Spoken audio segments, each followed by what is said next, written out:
Thank you very much for the presentation.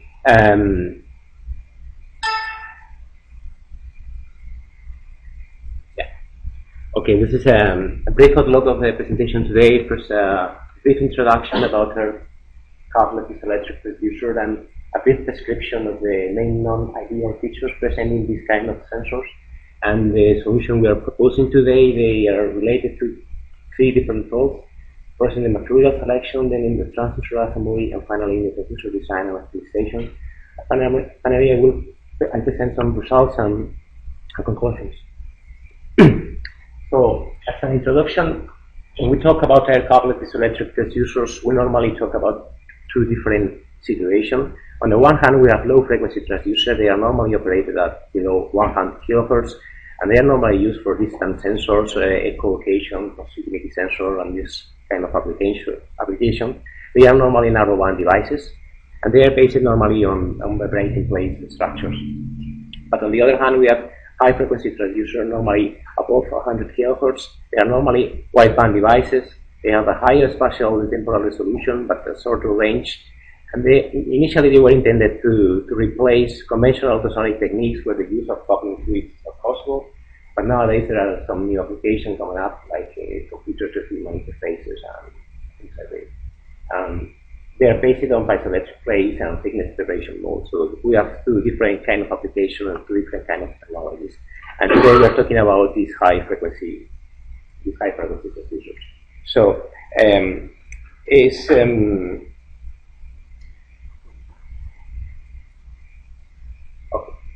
a good idea to start wondering what does the ideal coupled transducer look like. And in the case of high-frequency transducer, the main problem is the huge impedance mismatch between the piezoelectric element and the air. And to solve this problem, we normally use a stack of matching layers. The impedance of each matching layer is calculated so that we have a maximum energy transmitted through the layer. And in this case, we are using a figure of merit that is defined by the bandwidth and sensitivity product. So if we start increasing the number of matching layers and you calculate what is the figure of merit of the transducer, what you have is that as you increase the number of matching layers, the performance of the transducer increases as well. And it's reached a plateau about 8 matching layers here. And it's the same using different frequencies, using different piezoelectric elements. We're using the PMN-PT single crystal or sensitivities parameter. And if we calculate the actual performance of the transducer here at this point, what we find is that this will be a remarkable transducer. We will have a huge bandwidth, extremely high sensitivity, very low losses, and a quite nice signal in the time domain signal response. So, well, the question now is if can we fabricate this remarkable ideal transducer? And the answer is no. No, because of there are different reasons. The main one is here is the lack of materials with the needed impedance and resonant frequency. So I just said, increasing the number of matching layers, you need materials with a very, very, very low impedance, and what happens is that this material really doesn't exist. But with the material that you really have available, you also have some problems. They are normally porous materials with a very low impedance. So being porous means that they have a very large attenuation coefficient. So the energy is going to be attenuated within the matching layer. But you have also important mode conversion, significant mode conversion process at interfaces. They are bias modes. And finally, it's difficult to make matching layers out of this material because you normally need a very thin material. Make a very thin material out of highly porous material and be fully treated. And finally, it's very difficult to bond this material together.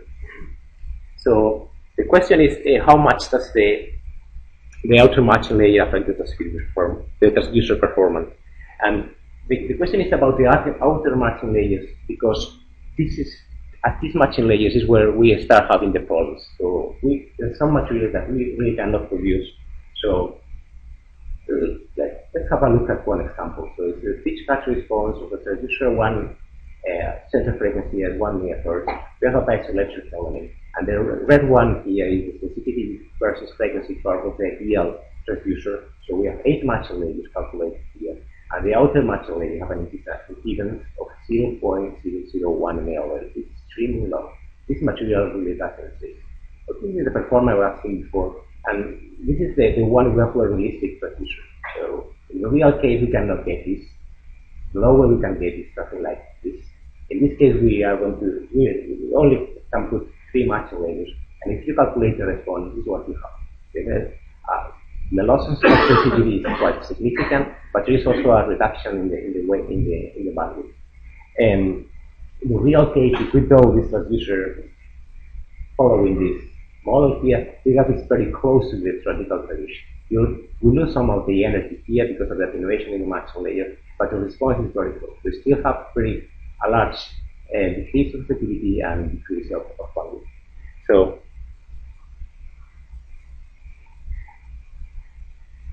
these are materials normally used as matching layers. So we represent here the some velocity and pH density. As the acoustic impedance is the velocity and density product, this line here represents constant impedance. So we start here with an acoustic impedance of about 2 megamils. These materials are typically boxes, silicon rubbers, and this kind of material. And as we go down in this direction, we are decreasing the impedance of the material, and we start having porous material like this one here. So the main limitation is that, well, we have nothing here.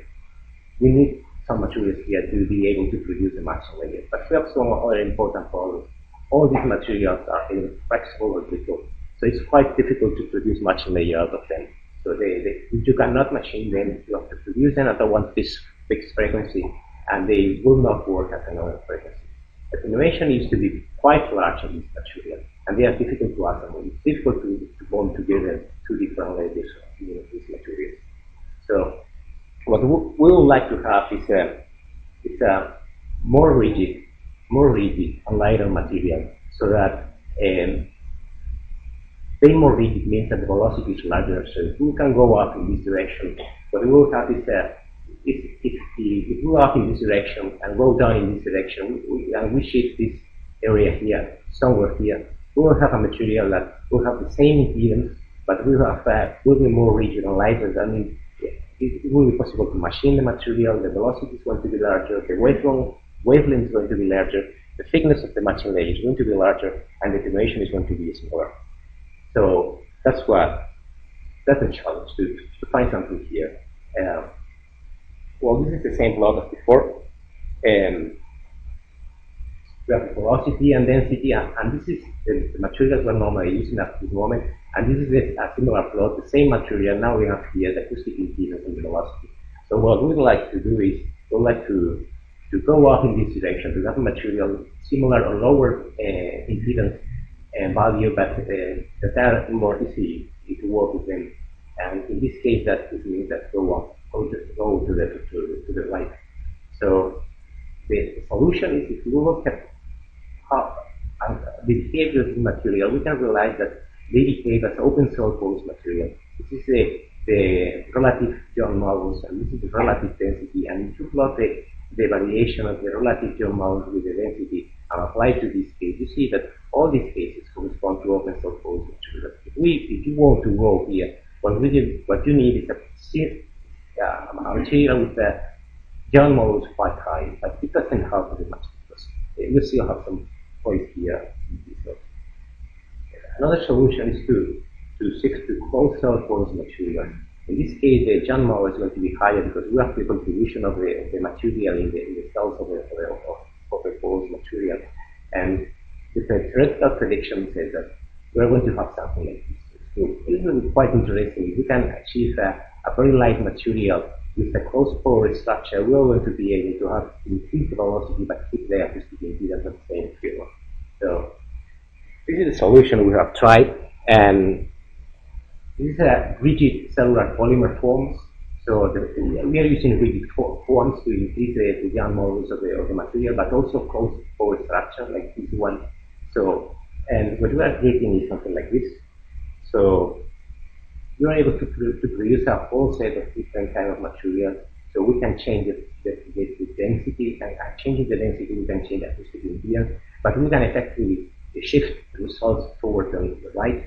So we have the same impedance but a much larger velocity. In this case, we have velocity about 200 meters per second, and we are close to 1,000 meters per second.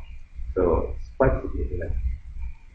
One second problem is that we have to attach the matching layers to the transducer, and we need a good mechanical contact. We need a good rotation, stability, homogeneity. We have to avoid contamination.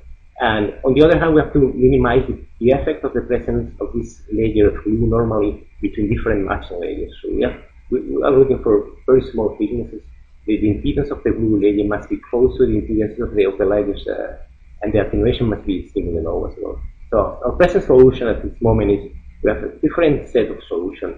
This is a pressure sensitivity, it's an epoxy, and we managed to get different thicknesses and different impedance values. So depending on the layers you want to put together, you can change the material, and this can be this is a finally the design optimization. So our initial case is from the available material, we choose those that are closest to the ideal solution. We consider realistic bonding between these different matching layers, and then we enter in an optimization process. What we do is we change the thickness and impedance of the matching layers so that they are not anymore the ideal values, but we are using values that are different than the ideal values to cope with the non-ideal features present on the transducer. And well, the method is if the number of matching layers is less than 4, you can compute the whole space of a field of merit solution and find what's the optimum one. If the number of matching layers is larger, it's going to be impossible because you have two variables for each matching layer. In this case, you have 8. It's going to be impossible. So an iterative solution can be based on the creating descent method, and it's working quite well. So the final solution is a configuration where the thicknesses are not anymore quarter wavelength, and the impedance is not anymore given by this ratio, but we separate from this ideal situation to cope with the non-ideal features present in the transducer. We have not the ideal material, we have not the ideal bonding, and this is a way to cope with this problem. This is the main result. So we have a design optimization. We have the signal, we have the bandwidth, and this is the sensitivity calculated this way, and this compared with the previous technology. So we have now smoother bandwidth and even better sensitivities, and always we have a larger bandwidth that we use as some of the transducer. And to conclude is that we have better materials. We have introduced a new criteria concerning the rigidity and the strictness, and we have better and more flexible assembly technique, and we have an optimization method that permits us to cope with the problems that still exist in the design. And finally, the advantages this is the main one. Now the fabrication is more flexible and it's easier to fabricate with the transducers, and we have also a smoother frequency band and improved sensitivity. So that's all. Thank you.